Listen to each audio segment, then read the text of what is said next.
ఈ సమస్త జగత్తులో ఏ మూలనైనా కూడా, ఈ దేశంలో అని మాత్రమే కాదు, ఏ దేశంలో ఏ మూలున్నా కూడా ఎవరైనా ఒక వ్యక్తికి మనస్సులో నా జీవితంలో నాకు మంచి జరగాలి, నా ఆత్మోద్ధరణ జరగాలి అనంటే నేను ఏం చెయ్యాలి అనే ఒక ప్రశ్నని మనస్సులో వేసుకున్నప్పుడు ఆ ప్రశ్నకి సరైనటువంటి సమాధానం ఎవరి నుంచి అయితే మనకి లభిస్తుందో వారిని జగద్గురువులు అని అంటారు.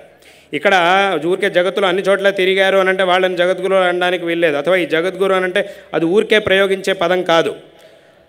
అంటే ఏమిటి, జగత్తులో ఉండేటటువంటి ప్రతి ఒక్క వ్యక్తికి, వాడొక మహారాజైనా, ఒక సైనికుడైనా, ఒక ధనవంతుడైనా, ఒక పేదవాడైనా, ఒక పండితుడైనా, ఒక పామరుడైనా, ఎటువంటి వ్యక్తి అయినా సరే వాడికి తగినటువంటి మార్గదర్శనం చేసి వాడిని ఉద్ధరించగలిగేటటువంటి శక్తి ఎవరికైతే ఉంటుందో వాళ్ళని జగద్గురువు అని అనాలి.